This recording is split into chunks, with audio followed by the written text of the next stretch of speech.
Good evening.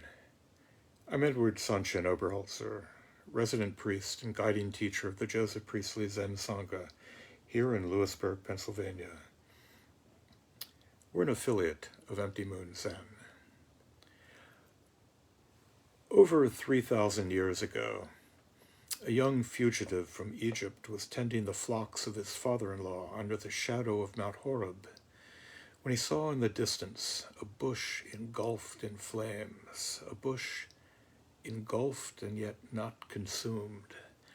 And when he approached that bush, a voice, the voice of his God, called out to him from the fire. "Moses," it said, "draw not nigh hither. Put off thy shoes from off thy feet, for the place whereon thou standest is holy ground." Now, here's the quarrel I would have with that God, the God who became the God of Judaism, of Christianity, and of Islam. Back in the days of Moses, he was a local, a more circumscribed God, jealous and irascible, dwelling on Mount Horeb and manifesting in a burning bush. But it was not then and is not now just the ground around that burning bush that was and is holy, that we need to hold as sacred. It is all ground, all of this earth, all of this universe that is sacred, that is holy, all of this great, booming, confusing, and complex universe. The beauty of the sunrise, the wonder of the night sky, the hills and rivers, and yes, the broken roads and the sad and painful ruins of an abandoned building. And let's not forget ants and sticks and grizzly bears. All of this, throughout space and time, all of this, holy. Still, there is something wonderful about that particular ground being holy. Woody Guthrie, wandering the railroads and highways of America, had his own take on Moses and the burning bush.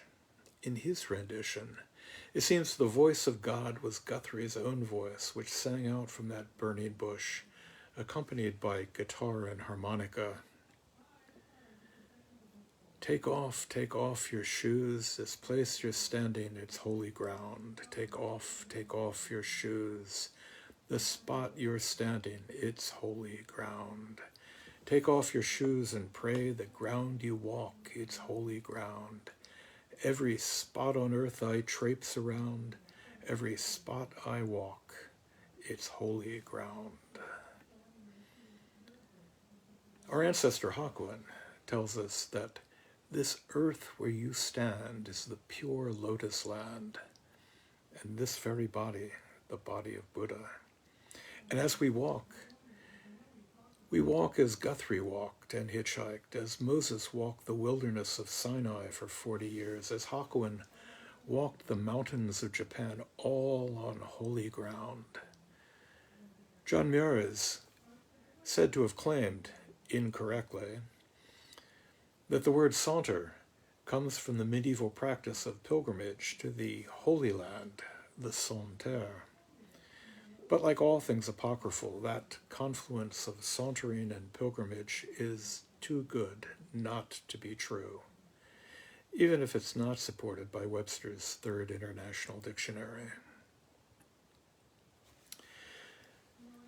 And so we find that, according to the Book of Serenity, one fine spring day, some centuries after Moses took off his shoes, Shakyamuni Buddha was out sauntering, perhaps barefoot, with a group of his companions walking through the countryside of northeast India, feeling the sun on his face, hearing the bird songs in the trees, being one with the 10,000 things.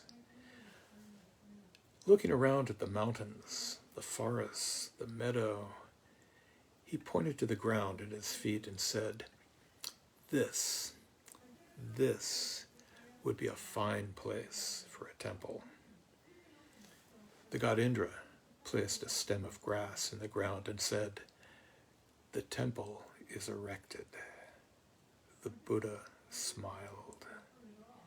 "Every spot on earth I traipse around, every spot I walk, it's holy ground." We woke up just a short week ago here in central Pennsylvania to find 5 inches of snow on the ground. A world enveloped, blanketed in white. By late afternoon it had all but vanished. The grasses, the flowers, all had emerged unscathed, insulated from the night's freezing temperatures by that snow, watered by the snow melt. With that last gasp of winter, Tuesday afternoon marked the real beginning of spring. And we can safely say, fingers crossed, with Solomon, "For lo, the winter is past, the rains are over and gone. Coats can be moved to the back of closets. Boots can be put away. The snowblower and shovel stored until next winter. With any luck, I can reclaim my collection of Hawaiian shirts from the back of the closet and from the backs of the Boogaloo boys. They, the shirts that is, they are, after all, the prerogative of elderly Zen priests." Stepping out and breathing in that clear, cool air of spring is not just the privilege of those of us in rural Pennsylvania. No, I remember those days in that air in Cambridge and out west in Oakland. Days when you could take out the bicycle, clean off the winter's muck, and ride the streets without the danger of freezing your toes and fingers. But it is so good to feel the earth beneath your feet, beneath your bare feet, to hear the returning birds, to taste the clean freshness of the air, even if, as here, it carries the faint whiff of cow manure. Holy ground, that sandy soil of the Midian wilderness just below Mount Horeb, the soil mixed with a year's worth of compost in my garden, the cow manure mixed into the dirt in the fields behind my house. Holy, but not just farmland, not just the hills and woodlands here in the Susquehanna Valley. I think of the pavement there in Central Square, there in Oakland.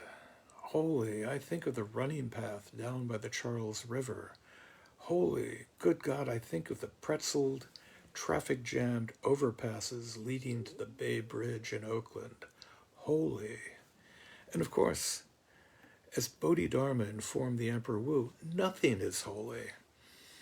But the vast emptiness that Bodhidharma spoke of is no other than those 10,000 things, the blades of grass, the clogs of earth.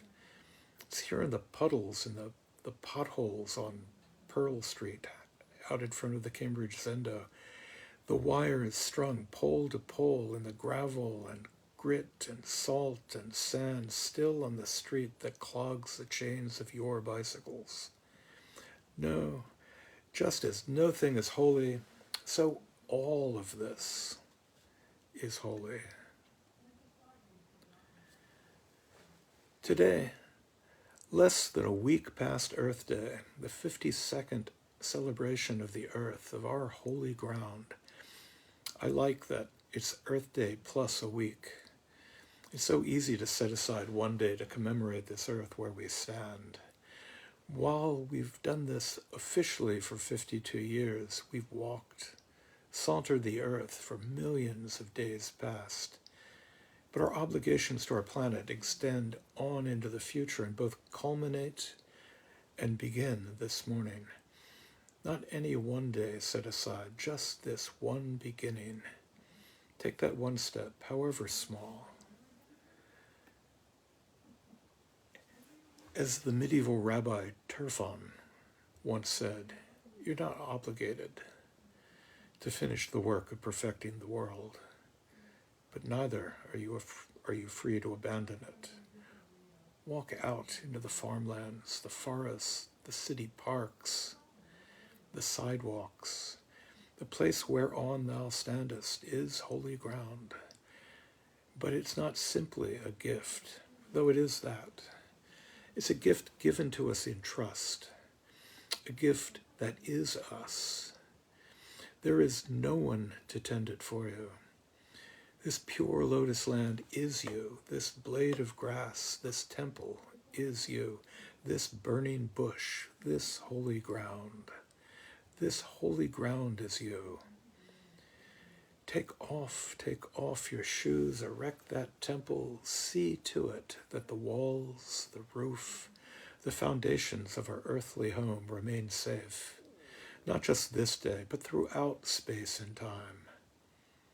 Woody Guthrie knew and sings to us, every spot it's holy ground, every little inch it's holy ground, every grain of dirt it's holy ground, every spot I walk it's holy ground.